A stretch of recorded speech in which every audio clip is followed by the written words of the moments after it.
interesting morning already. I think the discussions are really important for us to be having.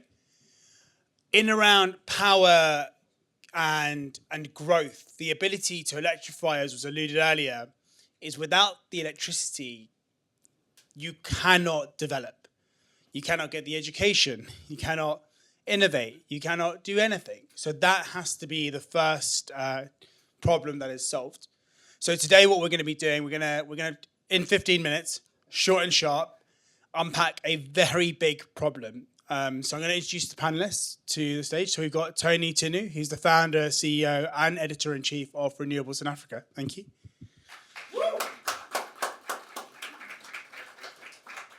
Wherever you like. And Dr. Pearl Jarrett, so she's the founder and CEO of the Jarrett Foundation of Veranda Connect. So welcome to the stage. Thanks for that. Sweet. Yeah. Let's do it. Perfect. So you heard a very quick intro about me. It's always helpful to know who the heck you are listening to so I'll pass over to yourself if you'll do a quick intro. Yes, great. Just a quick correction here. So it's actually TU, not TNU, but that's fine. So I'm founder and CEO of Renewables in Africa. What we do is very simple: raise awareness by renewables energy in Africa and across the globe. So we work with another company who obviously want to get a little more visibility and promote themselves there. And we're also very much involved in carbon projects and also progress of projects. So that's about me. Perfect. Thank you. And Dr. Pearl? Morning, everyone. So yes, my name is Dr. Pearl Jarrett. I run a foundation called the Jarrett Foundation, and I also run a solar and water company called Veranda Connect. And one came out of the other because we've been working in Jamaica for the last 12 years. So we've been seeing the need on the ground from grassroots. So we work from grassroots up and we work from government down. And then we were able to plug the gaps with a business as well. Fantastic. Cool. So you have the experts undoubtedly on the stage, to my right and to my left, and I'm going to try and parry between the two. So we're going to go big to start with. A large industrial revolution or energy revolution to the scale is billions and billions in magnitude, right? Let's just take a moment to accept that. A large power production facility is in the billions, and these are multi-year, 5-10-year sort of programs that have to be built. So my first question is, does Africa and the Caribbean have the stability and the ability to take on such large-scale infrastructure programs? Start with yourself. The answer to that is yes, absolutely. So there is, I think, more specific for Africa for me, that that's the area that I know best, although I have some understanding of the Caribbean as well. So there is definitely the capability and the appetite to take those large projects. And in fact, those are the ones who are actually a lot more interesting for many people because with the scale, it's become more, financially viable. However, it's also fair to say that in some rural areas, so it's not necessarily financially viable to put them out there. So what we need to look at is a solution looking at off-grid and also mini-grid and micro-grid in order to provide a lot of electricity to people. Because somebody said, I think in previous panel here, we need electricity first to add anything else. Because the electricity is actually the enabler that we need to look at. If you don't have the power, there's very much little we can do, even including in this room. So Makes I think sense. that. And from a Caribbean point of view, is that similar? There are projects like solar farms, wind farms, all that kind of stuff going on in Jamaica, but they are disconnected from the people. And I learn and I operate very much on a people basis. So whereas there have been tenders come out from the government to be able to tender for large projects, I just tend to leave those ones alone so that I can do things down here and make sure that it's driven grassroots level. Yeah, so there's a challenge of connectivity, especially being an island nation, an island collective, right? How do you connect the dots between one solar farm, one tidal farm, and get that to the different islands? Obviously, each one has its own energy scarcity, but Africa, potentially maybe there's more of that opportunity for the larger scale connected infrastructure programs. But in terms of impact, then we talk about those villages, those remote areas that do and really want to level up. If we want to empower people in agriculture, as we talked about earlier, they're going to need electricity, they're going to need power, they need to start to connect into a global system the way they can then drive their own economy. So is there therefore more value in taking your approach, Dr. Powell, i.e. going to those regional areas, going for the microgrids, going for that, and making that the sole focus of the efforts? Or is it go bigger infrastructure? Or is there a balance to be struck? And if so, how do we strike that? One of the panelists that we were speaking before and talking about agriculture and the women and all this kind of stuff, one of the things that I saw was that there is so much land available in Jamaica, and they're still importing things that could be grown in Jamaica. And that is a travesty. Why are you going to import, I don't know, your ackee? When you have land that is not being used. And sometimes the problems, as you say, sometimes you need electricity, you need the water, so you have to solve all of those problems before you can actually get the product. So one of the things that we did, I saw that water was a problem in Jamaica.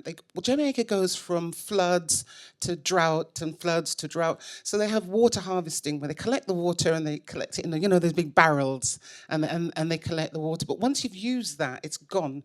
So I was seeing that sometimes the schools were closed. Why? There's no water. The truck is bringing water on Friday.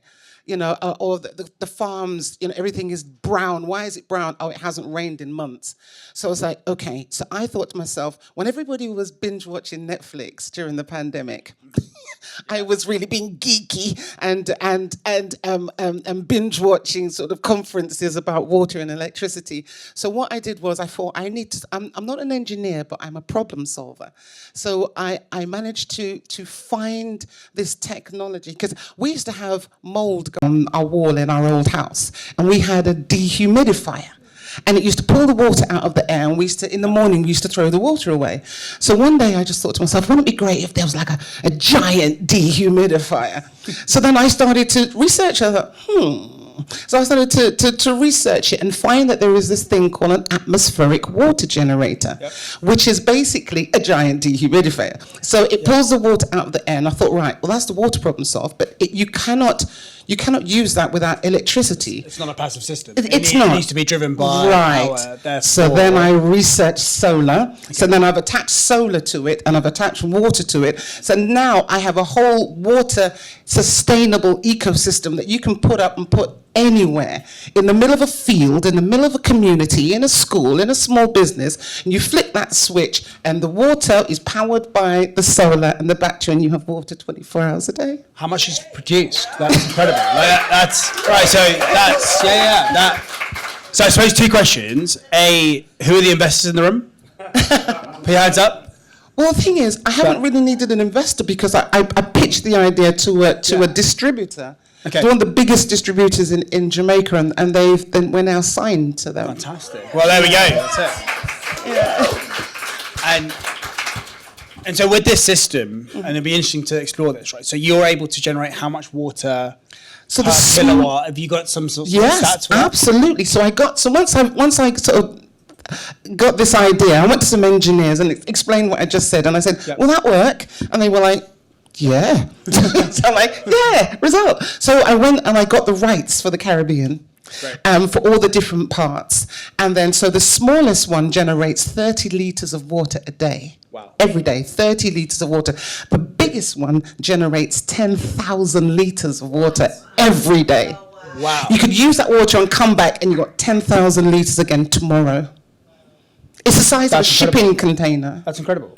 Yes. And it can be moved. So it's not only for static application. If it's in a shipping container, you can move it to disaster zones. We know that famine and drought are rife, and they come in. So you can therefore make it mobile. You can therefore have the opportunity. 100%. So then, with the African lens on, how does something like that, or taking a multifaceted approach to different things, so not just the electric, it's water as well, because obviously you've got excess electricity as well from that, right? So you can then start to power said school. You can start to provide that. So how does that fit into the ecosystem that you're seeing? And is that the sort of thing that needs to happen? Can it happen? So I guess you're talking about how do we bring all those solutions to solve the problem, yeah? So I think it definitely can happen because, as I say, so the way I will see the sector is whatever we want to do, we need to power that solutions. And if we need to power that, we need to look at, usually there are two options. You either want to go dirty way, sorry for using that, or maybe the clean way, right? And once you be able to solve that solution, you can power so many things. So when you were talking earlier about, what is the right way to solve that electrification issue? Should we go the mini grid, or should we go the utility scale, or should we go have a mix of both? The right answer, to be honest, is an energy mix. We all know that, that's for sure. Yep. And it also depends what is the problem that you have in front of you. So if you want to light up a city, it's not the same thing that you want to light up, let's say, a village, Yep. or when light up a small town. You want to look at that. So basically, we should not also forget that. What I always say that when you look at Africa, that's the way I look at that. All we need to be looking at scalable solutions, because we have problems that are so huge. If we're not looking at what could be scalable, just like what you've done, then it's become a little bit more. What about cost sensitivity? Because the other thing to note, it is cheaper to use fossil fuels. Period. There is a green tax associated with integrating electrified renewables. That's typically the thing is, I think you may want to actually look at the fact again. When they say it's cheaper to use fossil fuel, where? Because it's not the same everywhere. That's actually what I'm saying. I think we've achieved parity, for example, for solar in quite a few countries now, basically, and depending on what country you're talking about. And also, we forget to say that. I know, 5 minutes. So there's a lot of subsidies as well going. More than 1 trillion actually going to fossil fuel. So if we remove the subsidies for fossil fuels, which is very tough because the lobbyists for the big NGO, like big companies, are not going to let that go. I'm saying even with the subsidies, actually. Even with the subsidies on parity. It's competitive, basically, at the moment. That's why I say we need to look at, this is actually what people need to know. In fact, many people don't know the fact. That's why they keep on repeating that it's cheaper to go fossil fuel, it's intermittent, and so on and so forth. No, actually, if you actually come and engage people like myself, maybe yourself as well, or you'll see there's a lot of, in fact, all the solutions that we need are out there. We just need people to be, let's say, a little bit more open-minded, engage the right people, and find the answer that they need. Yeah. So that's really important. To find the right person is a challenge, and to build the next generation of the right people is also another challenge. So the other bit I wanted to just explore is from a skilled workforce point of view and having the talent pools to be able to achieve this, because all of this is great. Having a system like this is fantastic. You've got people who, quite frankly, we all know the same stuff, right?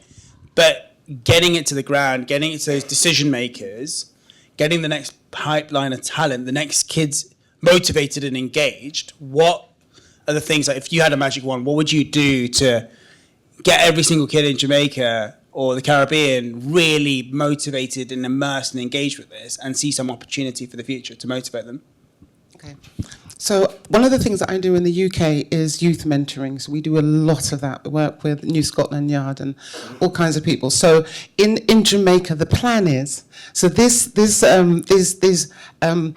group cluster of stuff that I was talking about, the atmospheric water generator, the solar panels, the battery, and all of that can be made and assembled in Jamaica. So what we're looking to do now is to make these up on different sizes so that small farmers can say, I want that one, or can I have that one, or can I have that one? We're arranging finance for the banks that have given us good loan rates for that, for small farmers. And then we are bringing in young people to train them up on how to make them. So Jampro is run out, and Lawrence was sitting there from Jampro, is helping me now. We're going to put a factory in Jamaica to create these things all in one box, and people can just buy box A, box 2, or box 3, and then we can be the hub that goes out to the rest of the Caribbean and to Africa. Incredible. So with that in mind, and mindful of the time, I think what we've done on this fireside chat is we wanted to show the different areas of sustainability. Although we started talking about sustainability, environmental, carbon, but it's about water, it's about the education, it's a more holistic approach. If you look at the UN Sustainable Development Goals, it's not just removing carbon. There's diversity, there's equity, there's impact, poverty. There are a whole range of things that all class as sustainability. So when you're thinking about things today, I implore you all to think about it in a more holistic way. What are the things that we can do to connect the dots, to do things in a better way, and therefore we can have a better future. So thank you. Hope you enjoy the rest of the day.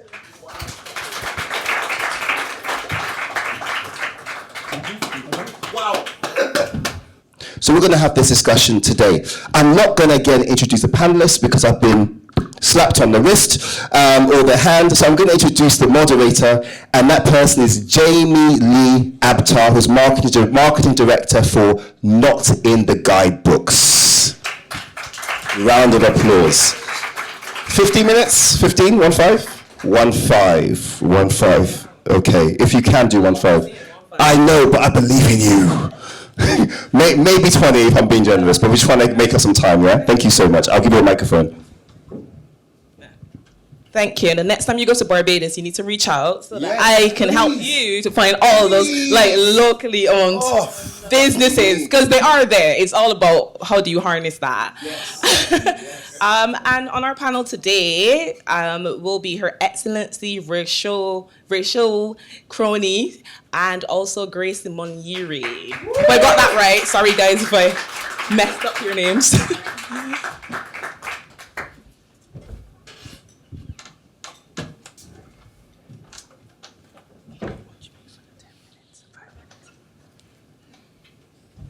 Well, thank you so much to our host today for introducing, and he did a really good introduction into like some of the challenges we have as a travel industry, specifically as it relates to locally owned businesses. So the travel industry is worth about $12.3 trillion, and by 2034, right now it's about 9.25, and that's pre-2019. I did a couple conferences this week, and all of the tour operators are reporting that we are back and actually above 2019 levels. So we are definitely on track for that $12.3 trillion in 2034. However, one of the big challenges I would say, and something I'm super passionate about, is the fact that it's a really troubling statistic for me. And I remember when I brought it up in the office, everybody just like stopped and we had a whole brainstorming session, because 78% of the tourism spending in developing countries actually leaks back to the welfare economies.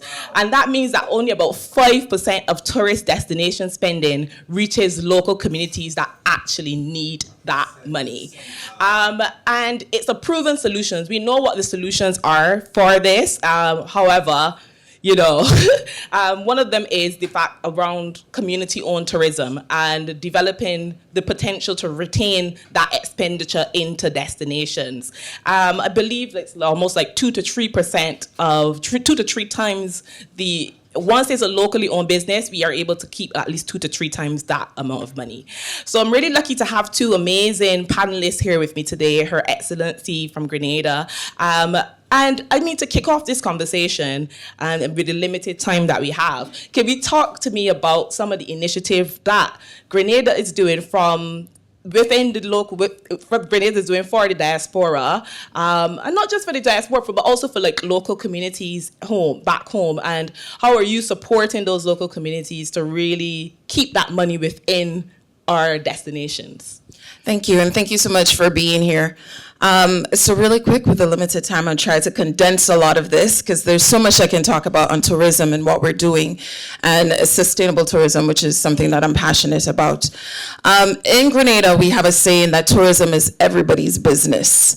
And we say that because tourism is supposed to benefit the locals in Grenada, every community, every man, every woman, every boy, every girl. So what we focus on is a community-led tourism initiatives. In other words, the community own the tourism products. Yeah. And what we do as a government, what we do as a tourism authority, is to promote those tourism-led initiatives. In the diaspora as well, we work with them here. In the UK, we have a program, for instance, called 473 Connect. Okay. And what that does is to encourage persons in the diaspora to travel back to Grenada and to get other persons to travel back to Grenada with them as well. And in traveling back, they earn points and different things like that, and they get discounts discounts on shopping, discounts on different things in Grenada. We have a tourism agent also based and embedded in our mission here that works with the diaspora and kind of link them back. But in Grenada, our tagline, we're known as the Island of Spice. In 2014, however, we rebranded to Pure Grenada. And the reason for rebranding was to emphasize that pureness and the authenticity that we hope to keep in the environment and the nature, which is what people come for, right? Mm-hmm. In addition to the beautiful weather and the beaches and everything, but how do we keep that pure? And what we do is that we work with local communities. We work with leaders in the communities to enhance those things within the communities. So we have a lot of local initiatives, a lot of local businesses, and I agree with you with the statistics. And in our instance, what we do to keep a lot of that revenue in the country and in the hands of the people who need it is to create those local businesses, those local tour operators, those local vendors, those local vending markets. And what they do is to drive a lot of the tourism initiatives, and that remains within a community. So they have a voice. Yeah. They also serve on our tourism boards. So they're represented there to speak to what they want to see and what they want to do. Amazing. And Grenada is a shining example for the Caribbean when it comes to that community-led tourism, for sure. And I want to go back to the point that the moderator made about Ghana, because Ghana also did a very similar thing called the year of return. And I just want to give you guys a statistic. In terms of that particular year of return generated $3.3 billion of US in tourism revenue during the year of the return. That's just an amazing statistic. And we had over 1.1 million visitors to Ghana that year, which was more than they've ever seen pre-2018 and for that particular period. I want to go over to you, Grace, and talk a little bit about how do you secure investment, because you've been able to successfully get investment for your project, and I want you to share a little bit more with the audience about the project that you ran and how you were able to secure investment from the diaspora to be able to run that.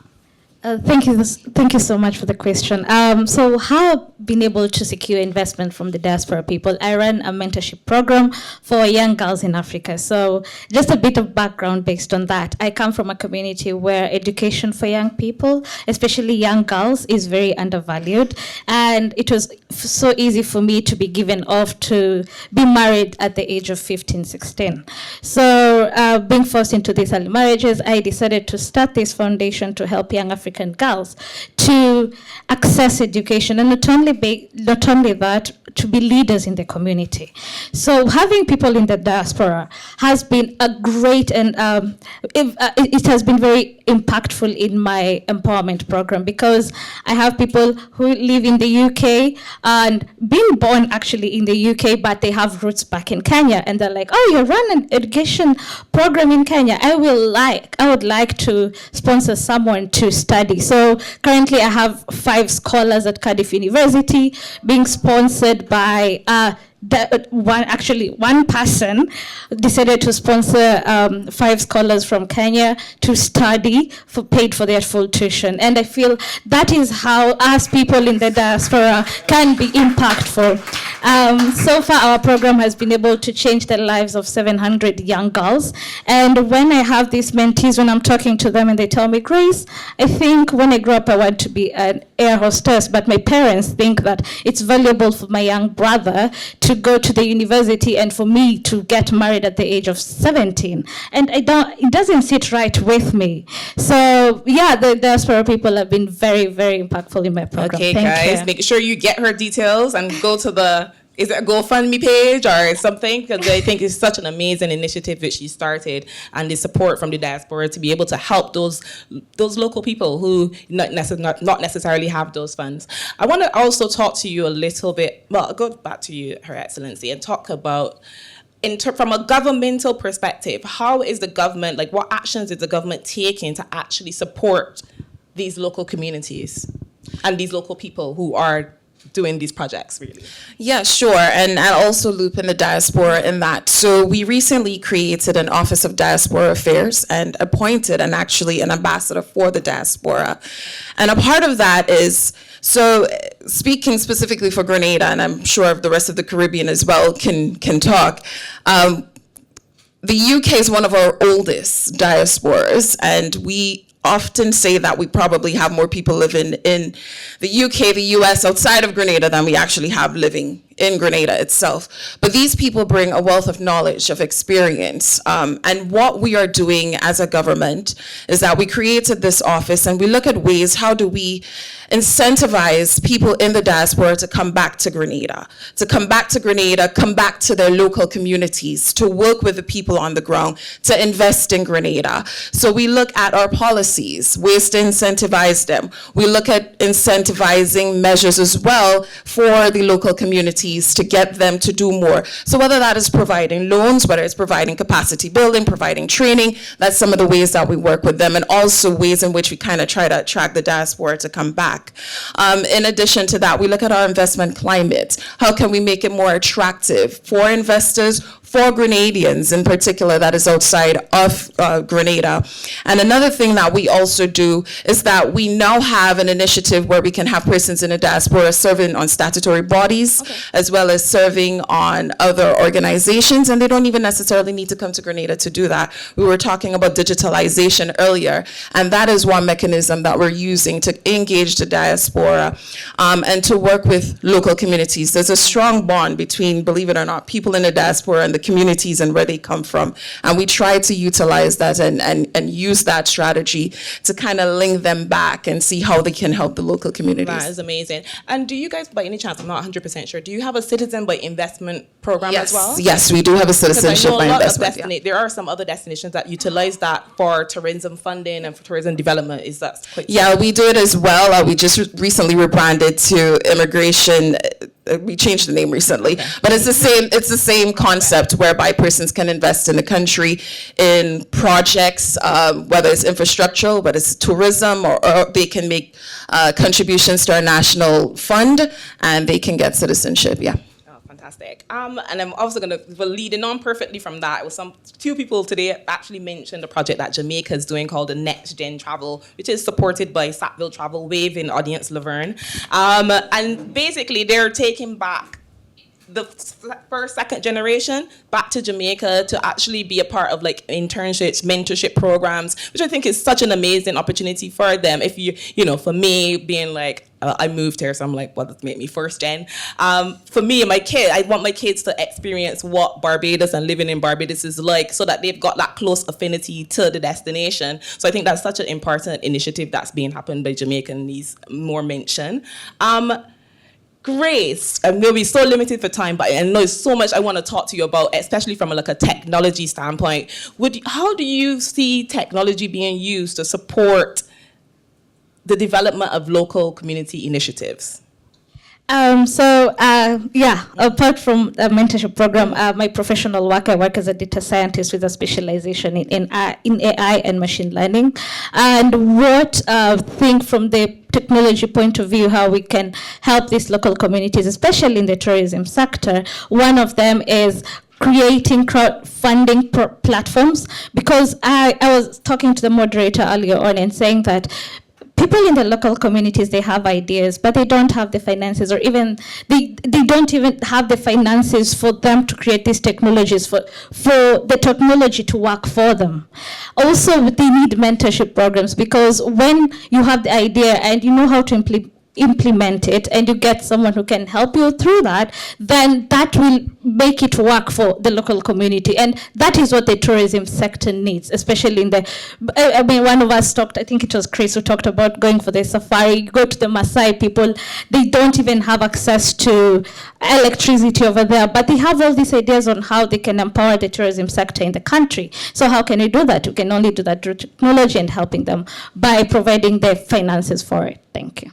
Fantastic. And because we're short for time, what takeaways would you want the audience of investors or business people to take away from this panel in terms of from an investment standpoint and in travel and tourism? Yeah, sure. I was listening to the panels before, and I think we cannot look at sustainability in isolation. It really transcends a lot of the things that we've been talking about: digitalization, tourism, the environment, climate change, everything like that. I think it's so interconnected, and more so for the Caribbean region, for the African region, which have so much similarities. They are interconnected. So I will say, look at the bigger picture. in terms of sustainability and in terms of safeguarding future generations. How do we invest in these countries across all these different areas?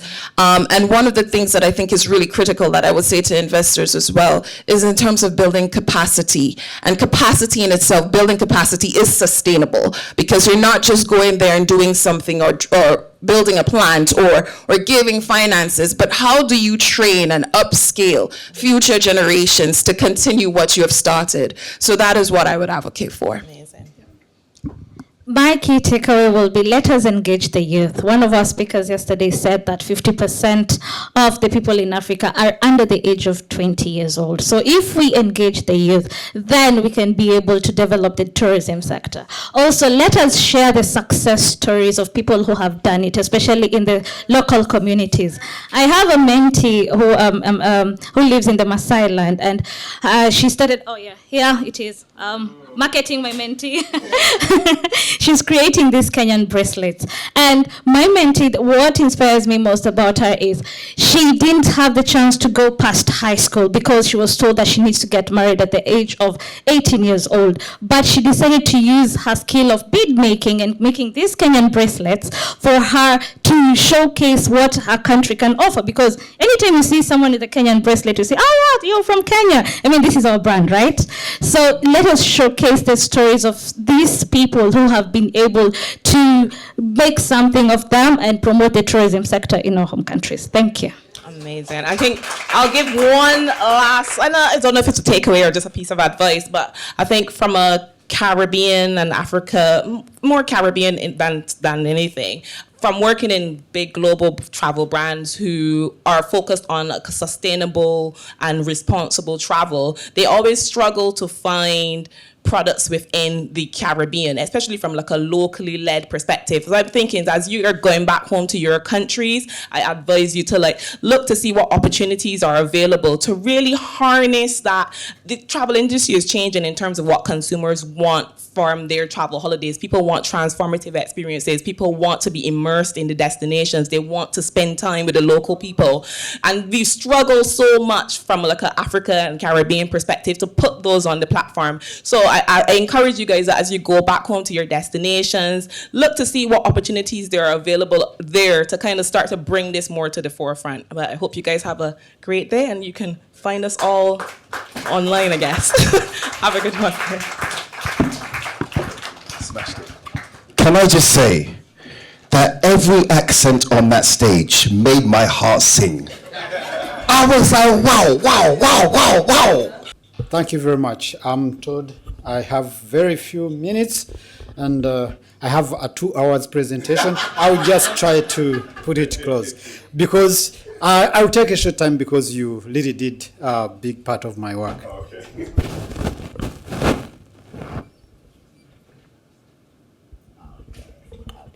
Oh, they told me I have more time than I need. Yeah, anyway, let me start this with my history back in 2002 when I was a young graduate from the University School of Business Administration, and I happened to attend one business conference in Rwanda, organized by then RIEPA, Rwanda Investment Promotion Authority. As a young student, I watched every move, and there were big business investors, and many people had attended. And the moderator asked, what does Rwanda need to attract investors? And one of the big investors who had attended the conference answered in a very short way, and he said, clean your house and open your door for investors. I'm glad to report that Rwanda cleaned the house and the door is open for investors. So the time is now for you to come in Rwanda. I have a presentation. I don't know how I can move these slides. How do I move the slides? Just say next. Okay. I will say next. Okay. No, not next. That one. I will just take you through the business environment and the genesis briefly that I have introduced. We shall talk about the business and opportunities in Rwanda. And specifically, I will talk about one project there are many opportunities, but I will talk about one specific project. Next. This is the brief of Rwanda that I want to tell you about, the geography and some factors. That small, very small blue dot you see is Rwanda, and it is zoomed out. It is when you stand with a map of Africa behind you, hold your heart, check the map, that is the position of Rwanda. So we say it is in the heart of Africa. The population is around 13.5 million, and those are the figures. I will try to move fast. Next. Next, I would say Rwanda. Next. Yeah, Rwanda has a vision, and that is the vision. Today, we are a low-developed country. We want to become a middle-level income economy in 2035, and we want to become a high-income economy in 2050. And I'm glad to report that we are on track. We are on track, but we need everyone to be on board. Just remember, the house is clean and the door is open. Next. This is just the incredible story of Rwanda. I'm trying to be fast, but for more details, you can read yourself on many reports that you read, not from Rwanda, but from anywhere in the world. Rwanda is among the fastest growing countries. Our GDP has been growing at an average of 8.5% for the last decade. Yes, with some little impairment of COVID, but now we are back on track. In terms of safety and security, which will attract investors and tourists, we are among the safest countries. One report said that Rwanda is one of the safest countries where ladies are free to walk at night. I wonder what would stop a lady walking at night if you want to. So if there is anywhere you can't walk, come to Rwanda. You'll be free to walk. Rwanda is a business-friendly country. In terms of doing business, this doing business ranking report, it ranks us on number 2 in Africa. And in terms of governance, we rank first in terms of governance transparency in Africa. They talked about women. Our constitution provides 30% positions for women in decision-making, but now they have more than doubled that. The constitution gives 30%, and their abilities and the capacities has given them 62 in parliament, 50 in cabinet, and in more than 30 in many decision-making position. In terms of Rwanda's position in the region, Rwanda is positioning itself to become a strong African hub, potential, highly connected. And we have our Rwanda airline that is trying to connect entire Africa. It is a little cheaper than connecting the islands in the Caribbean. Anyway, but we are working on that. And in terms of IT readiness, Rwanda is considered the first in the East African community in terms of IT readiness, that is information technology ready. We have a fiber optic cable laid over all the country. So it is like the foundation is set, you only need to build business on that foundation. In terms of on the continent, we are 5th in Africa, and 95% of the country is connected, on mobile networks. Next.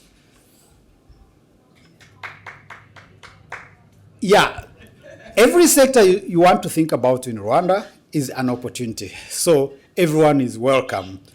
This is the good thing with the newly developing countries. Every sector you think about, there is an opportunity. I will not go in details of all these, but literally whatever you see here, there is an opportunity for business and for investment. Because they asked me to talk about one sector and pitch one project, I will only talk about agriculture and agro-processing. But that doesn't mean that opportunities are only in that sector. All these sectors, manufacturing, mining, energy and water, infrastructure, housing and real estate, tourism, finance, knowledge, BPOs, ICT, there are opportunities in all these. But I will just talk about one specific sector, which is agriculture. And in agriculture, we won't talk about it in general. I will only pitch for one project. Next. The project I want to pitch about is on what we called the Gabiro. Gabiro is a name, and in our language, when you say Gabiro, you don't emphasize the B, so it is Gabiro. Don't say Gabiro, you say Gabiro. So it is Gabiro Agribusiness Hub Project. This is the one I wanted to talk about. This project aims at creating a holistic, advanced agriculture ecosystem and a modern value chain over a total land of approximately 16,000 hectares of arable land, with advanced water infrastructure, cutting-edge irrigation.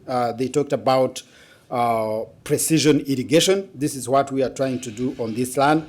But also it is an integrated project where we have value addition, agro-processing, and entire product chain done on this land. The project will significantly enhance private sector investments in Rwanda's agriculture sector. It will also mitigate the risks of climate change. It is considered to be eco-friendly agriculture, and it will also emphasize on value addition.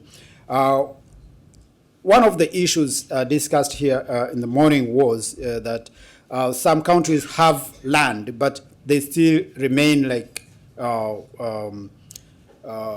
net importers of food. And the same case is Rwanda, but we want to reverse the process. We think with our land, if we apply technology, we are able to solve this problem. You know, it is really cynical and absurd to hear that there is a war breakout in Ukraine, and because of that, there is famine in East Africa. You sometimes fail to understand how do these relate.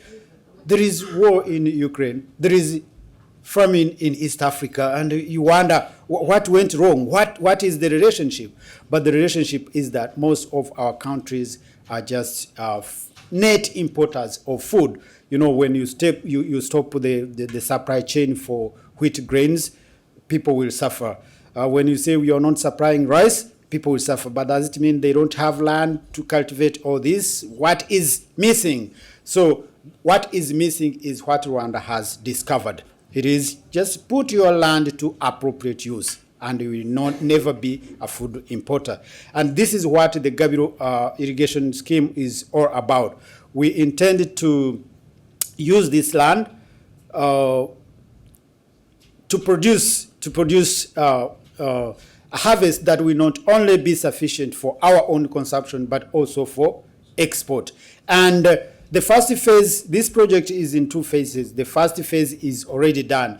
I said it is a land of approximately 16,000. The first phase was around 5,600, and the next phase, which is 9,400, is yet to be explored. And this is what I would want to bring to the attention of any investor or anyone who knows an investor that would be interested in this.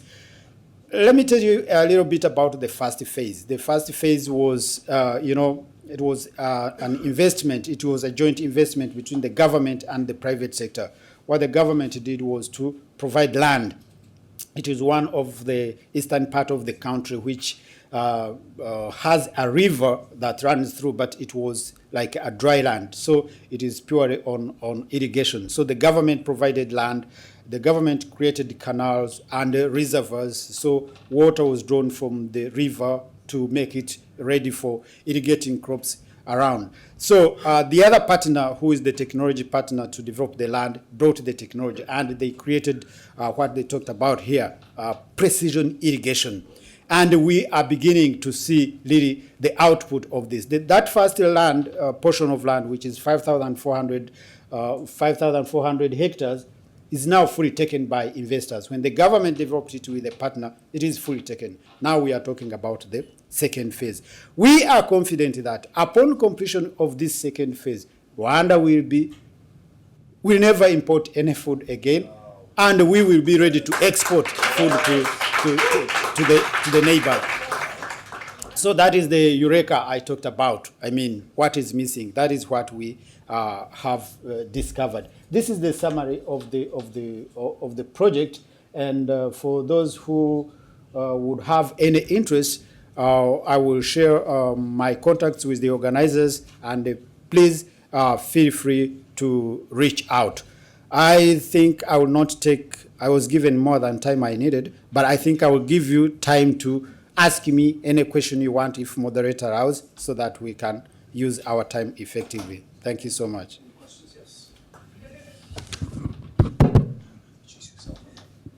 Thank you for your presentation. My name is Sabrina Clark, and I'm the managing partner of my company, Build Global. And I've been watching very closely the strides Rwanda's been making in terms of AI and your AI hub. And I wondered, has there been any more progress on your AI hub and opportunities for business in that specific area? Yeah, thank you. Rwanda has taken technology and technological innovation so seriously. And I said I'll talk about this only project, but this question brings me to another important project that I had presented to pitch, but they say we only pitch for one project. But let me have a chance to talk about this. Rwanda, in the capital, in Kigali, we have created what we call the IT hub, and that is in the Kigali Special Economic Zone. This is a hub where all technology companies are invited to invest. We already have some academic institutions and some technology companies that are coming in.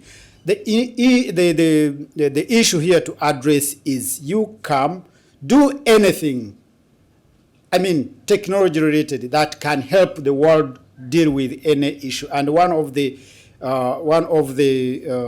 companies that I've invested in is the Carnegie Mellon University, and they are bringing in all sorts of technology from the research component to academic to training, but they are doing what we call appropriate research oriented at dealing with a specific problem. So AI has been identified as one of the key potential areas where we need really to think, because AI has come as a threat to some countries, and it has come as an opportunity, but Rwanda is looking at it as an opportunity. And our Minister for IT has developed an AI policy, which is aimed at, taking AI as an enabler, just like we have taken entire technological component. I can get more information in that regard, and I'll be able to share with you later. Thank you. Okay, thank you very much. My name is Shegun Ajay Kadri, MNI. I'm Director General and CEO of Manufacturers Association of Nigeria. I just wanted to ask, in Rwanda, what you are doing about backward integration of your manufacturing sector, because you earlier on indicated that we have a lot of imports and you are trying to reverse it in agriculture. Are you also thinking of a manufacturing sector that does not rely on importation for its raw materials? Because what it ends up doing is that it allows the cost to be high and it does not grow a sustainable manufacturing sector. I just wanted to have your insight on that. Thank you. Thank you very much. Manufacturing is one of the important sectors in Rwanda, and what has Rwanda tried to do is to remove all the importation of industrial products, which are largely based on local materials, which are to be based on local materials. Like most of our industries are largely agriculture dependent. So any industrial machine that will work on agro-processing or on adding value in agriculture sector is like import free. So that is a way to promote industrialization based on local materials. However, there are some products that require more than one product in making. So still there are some consideration for such sectors. But the biggest emphasis and the biggest consideration is for that industrialization, manufacturing that is based on local materials. Thank you. One more. Okay. I'll be generous. Any takers? I can ask a question. So when I went to Rwanda, honestly, it was mind-blowing. And I'm from Ghana. And I was like, why can't Ghana be like Rwanda? And I wonder how many, that rhymes, and I wonder how many governments are reaching out to Rwanda to actually improve its governance, one, and two, you've been able to crack down on a lot of the things that plague many other countries, like pollution, plastic bags, corruption, that kind of stuff. So if you talk a little bit about the steps you've made, and actually if other countries have actually run out to you to say, how did you get it done without a revolution? Thank you very much. I think this is where I started when we had these business meetings and they asked, what does Rwanda need to do to attract investors? One thing is clean your house and open the door. And we took it seriously in terms of cleaning the house. Work on policies, work on strategies, on programs that, work on anything that would really be an impediment to anyone who would want to come in. That is when we came in with our anti-corruption laws, with anything that would, be an impediment to business. So the policy and the regulatory framework was well set.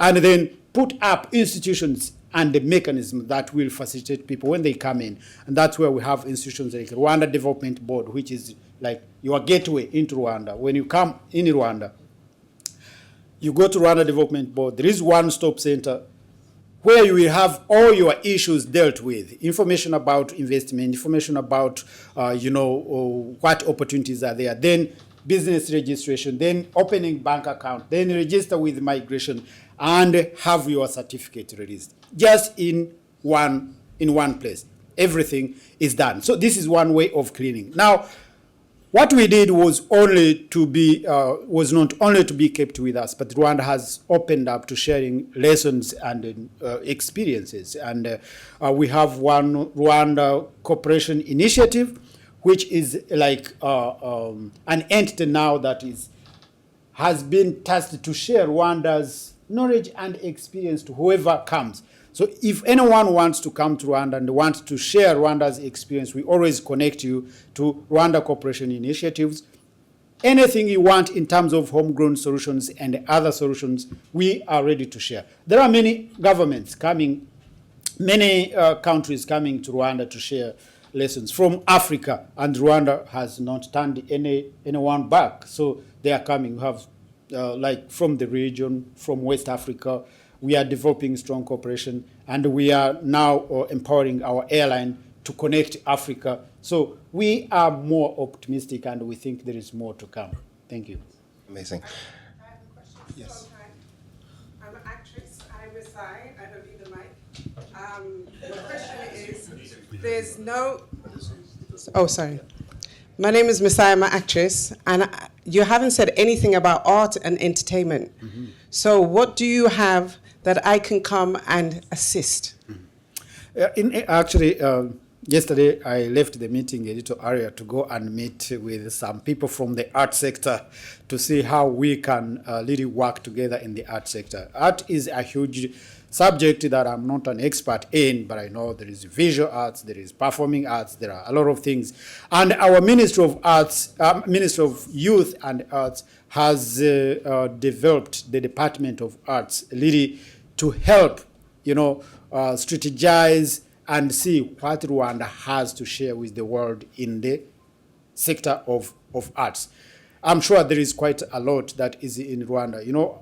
When you talk of art, from the food we eat, from the way we dress, now we have a lot of made in Rwanda. I'm sorry today I had to be business-like, otherwise I would be made in Rwanda free, top down. But because they told me you are going to present business, they told me appear business, that's what I appeared. Otherwise I would have appeared Rwandan. But I'm sure there is quite a lot we can share in the sector of arts, depending on what specific sector of arts you are interested in. Yeah. Thank you. Thank you so much. Thank you so much. Awesome. Oh, careful there. Careful there. I will say this.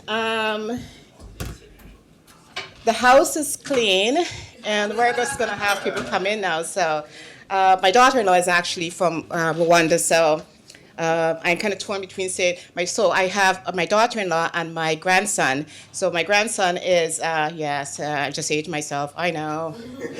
So my grandson, I like to say, is half Rwandese. I hope I say that correctly. And he's been to Rwanda twice. He's only 3 years old. I have not been there, so I'm kind of hoping to go myself. Today, it is my utmost pleasure to invite a beautiful young lady to join me here on stage. Let's welcome Miss Opiemi Abibi. Please do have a seat, and I will join you shortly. Opiemi Abibi is an advisor and head of the Trade Competitiveness section of the Commonwealth Secretariat, where she leads a team of trade advisors to provide technical assistance to member countries on trade competitiveness issues. I hope I'm saying that correctly. Okay, I don't know. All right, on trade competitiveness, and she works with Africa, Asia, the Caribbean, Pacific countries. She's led several projects, and she has been around the world, let's put it that way, and back. And so today we're going to have that conversation, and she's going to answer a few questions for us, and hopefully we can get some clarity on some of these, all of these kind of, interaction between the diaspora and the home countries. So let's begin. Thank you very much for joining us. Thank you, and looks like I'm the only one who got my citation read. So now that puts me on the spot. Hopefully we have a good one. Perfect. So thank you. So the first question that we're going to ask is... Oh, I should sit right... Okay, I'm sorry. I have to be in the frame. Okay, hang on a second. I thought I'd do that. So make sure I'm in the frame. Okay, so how do you define a resilient economy in the context of the Caribbean and Africa? And why do you think resilience is critical, in these particular regions today? All right, thank you, Michelle, and thank you, David, and everyone for having me. So obviously, I'm going to be speaking both about Africa and Caribbean because I'm from the Commonwealth, so I do have to wear both hats. Nigeria, home country, absolutely. But what do we define and what do we mean by resilience? I mean, we've spoken today quite a lot about sustainability, but resilience, if you look at the literature, has been defined as the ability of a country, an economy, to anticipate a crisis, manage that crisis, and recover from the crisis. Now, I like to throw in an additional word, which is it's not just enough to anticipate a crisis. We must start to think about how we can forestall it before we talk about what we do to manage that crisis, and then think about how the country can recover from it. Now, if you look at, for instance, if I was to use COVID as an example of a shock that basically affected everybody across the globe, including the Caribbean and the Africans. Many of our countries, first of all, most countries could not have anticipated that. We're used to epidemics, but not a pandemic. But when it came to the issue of management, we started to see the difference in how the various countries responded to the pandemic, how they were able to quickly deploy, even if it was just vaccines, and how they were able to deploy support for the MSMEs. I live here in the UK, and the government rolled out a full loss scheme, but many of our countries could not afford a full loss scheme, absolutely. And so you had people going into poverty from COVID simply because they couldn't work. In Africa, many people work, we call it eat what you kill. Basically, they work daily, earn daily. And not to be able to do that had very devastating effect for some of our economies, both in Africa and in the Caribbean, and of course with tourism in the Caribbean.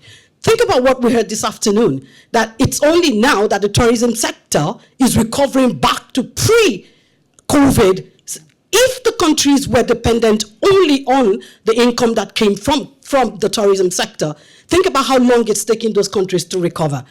Resilience is important. So it's not enough for us to build sustainability. We must start to think about how our economies are able to recover when we're faced with the shocks, because we will continue to be hit by these shocks one way or the other across the globe. When we don't build resilient economies, and we're faced with a shock, the time to recover takes longer, and we do not have the capacity to meet the SDGs. This is why resilience is important.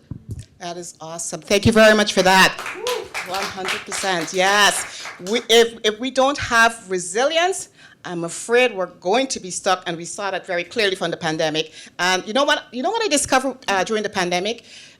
People were able to pivot very quickly. But was it sustainable? I guess the proof will be in the pudding if we are faced once again with something, hopefully not of this magnitude, but if we're faced with something like this, because we did pivot.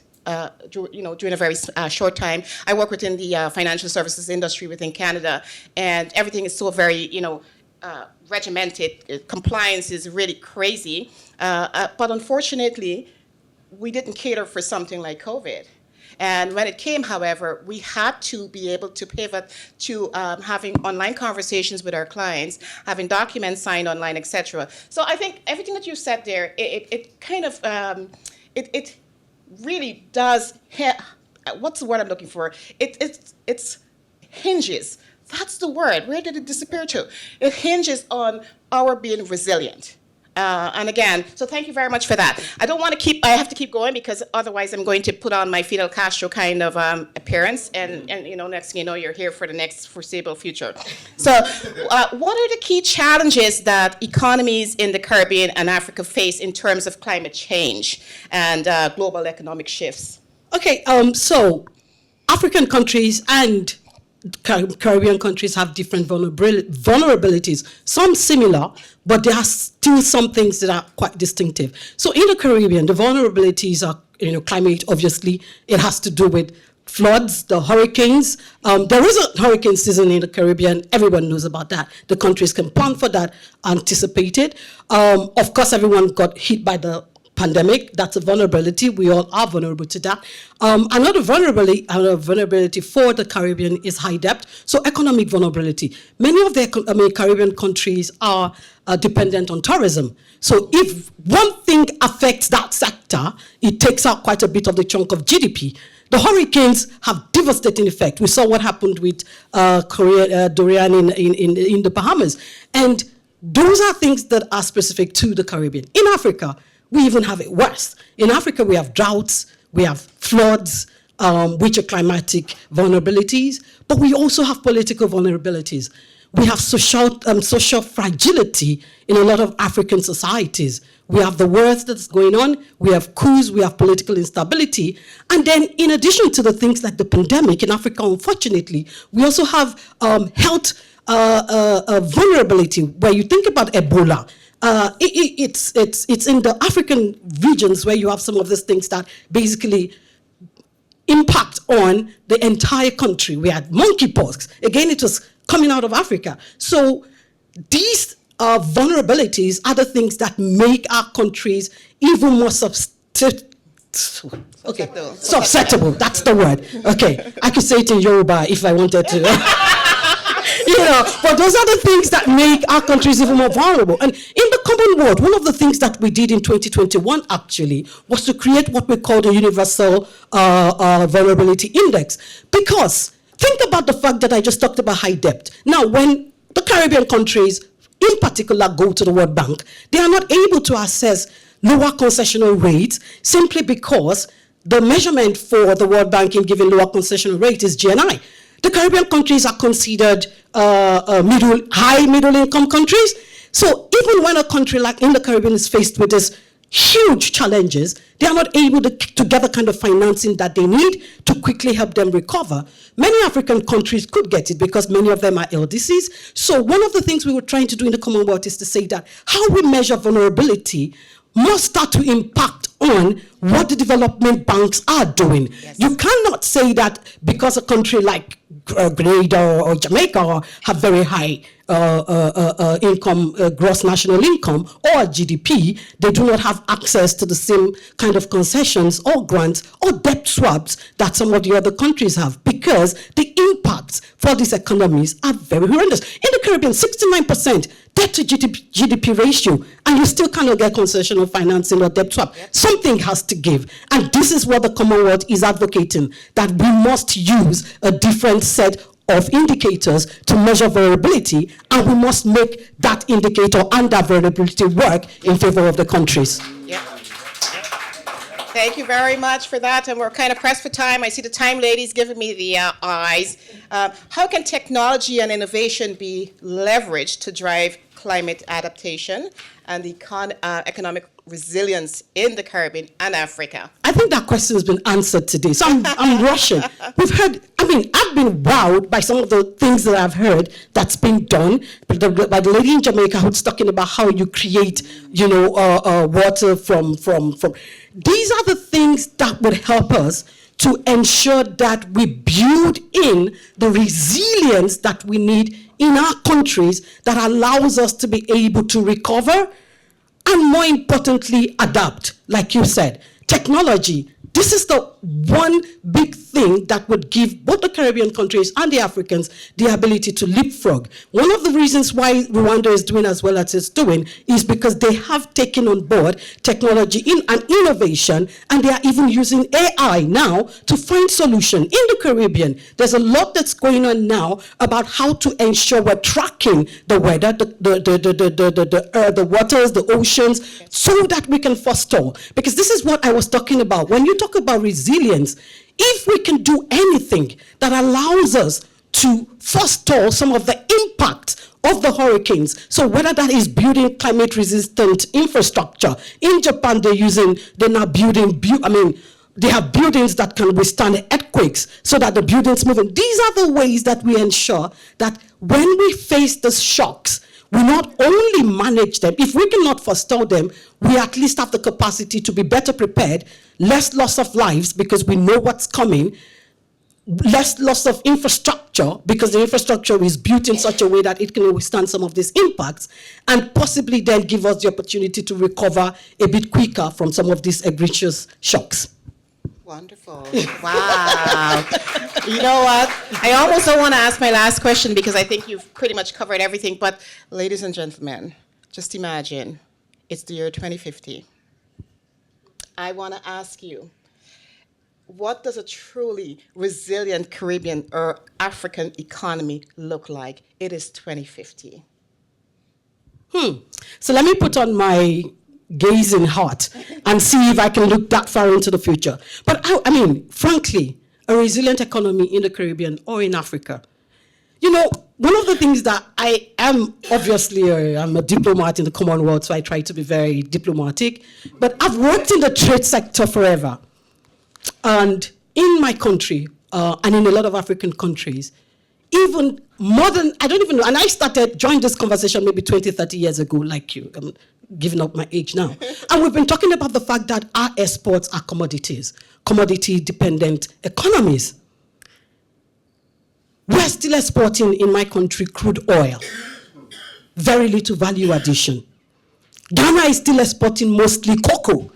They are exporting some processed cocoa in some form, but still mostly crude. It's rubber, it's coffee. We are having the same conversations more than 30 years. When is this value addition going to happen? It's the same so for me, if you look at the SDGs, you can basically team them in 5 Ps. It's people, it's prosperity, it's peace, is, what's the other one? Partnerships, and what did I miss out? The environment, planet. 2050, a resilient economy for me in the Caribbean and in Africa is an economy that has the capacity to thrive. And our developed partners must understand that it's no longer about giving us little bits of aid. It's about creating the environment that allows our countries to trade in a meaningful way, where we have value addition. It's an economy where people are no longer, it's an economy that is not trade dependent. It's an economy that is sustainable. It's an economy where the food security for the Barbados doesn't rely on imports from the United States. It's an economy where the region of the Caribbean can feed themselves, and there is no reason why. It's an economy where the AFCFTA gives Africa the opportunity to leapfrog industrial development. It's an economy where all of our countries are not just surviving on resilience by being able to manage crisis, but actually an economy where they thrive and they adapt and they are able to face whatever shocks that the earth or the economy. I mean, Donald Trump is a threat. We all need to think about what we do with that to the global economic, or the apologies to all the Americans. He is a good threat, by the way. I'd vote for him if I was in the US, so that's saying something. But it's an economy in 2050 that thrives in trade and for the people and for the planet. Thank you. Wonderful, wonderful. On that note, let me tell you this. It's 2050, and I see OPME, Abibi, right there being one of the staunch supporters driving the economy forward. Thank you, ladies and gentlemen. Thank you very much.